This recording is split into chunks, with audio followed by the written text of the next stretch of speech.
আবারও প্রাণ ফিরে পেল সিলেটের আলোচিত সাদা পাথর পর্যটন স্পট। ঈদের ছুটিতে হাজার হাজার পর্যটকের পদচারণায় মুখরিত হয়ে উঠেছে সিলেটের কোম্পানীগঞ্জ উপজেলার ভোলাগঞ্জ সাদা পাথর এলাকাটি। সিলেটের আশেপাশের জেলা উপজেলা ও দেশের বিভিন্ন প্রান্ত থেকে পর্যটকরা আসতে শুরু করেন ভোলাগঞ্জে। এরপর সাদা পাথর পর্যটন কেন্দ্রের মূল স্পটে যাওয়ার জন্য নৌকা ঘাটে আসেন।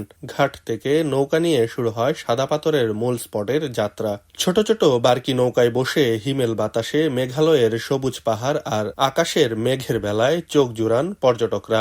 সিলেটে আসা একদম অসাধারণ এক্সপিরিয়েন্স। আমি এত স্বপ্নেও কল্পনা করিনি এত সুন্দর হবে, বাট এক্সপেকটেশন থেকে অনেক বেশি সুন্দর হয়েছে এই জায়গাটা। ভালো লাগছে, এদের ওয়েদার পরিবেশ। এখন অনেক নতুন নিয়ম করছে দেখছি, নৌকা ঢোকা মানে সুন্দর সিস্টেম করছে, আগে এটা ছিল না, এখন অনেকটাই উন্নত ডেভেলপ করছে। তো খুব ভালো লাগছে আয়শা। পরিবেশ সবকিছুই সুন্দর, পানিও সুন্দর, সবকিছুই ভালো লাগছে। আসলে মজাই পাওয়া যাইব। সিলেটে সাদা পাথরে ঘুরতে এসে আমাদের খুবই ভালো লাগছে। এখনো বর্ষাকাল শুরু হয়নি, তাই জল পাথরের খেলা দেখতে ও ঠান্ডা জলে গা ভেজাতে নৌকা ছেড়ে কিছু দূর হেঁটে যেতে হয় পর্যটকদের। এই হাঁটার ক্লান্তি দূর হয় পাথর বেয়ে নেমে আসা জলের স্রোত ধারায় গা এলিয়ে। ছেলে বুড়ো সবাই নিজেদের মতো করে আনন্দ উল্লাস হইচই করতে থাকেন।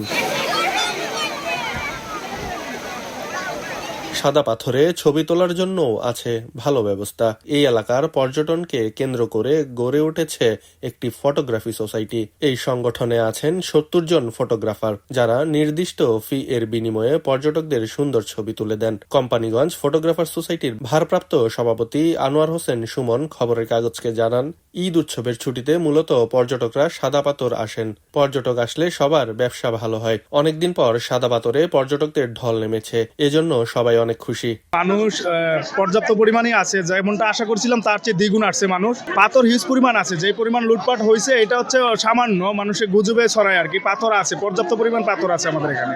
এছাড়া সাদা পাথরের পর্যটকদের নিরাপত্তা টহলে থাকবেন বিজিবি ও পুলিশ বাহিনীর সদস্যরা। খবরের কাগজ, নিখাত, নির্ভীক, নিরপেক্ষ।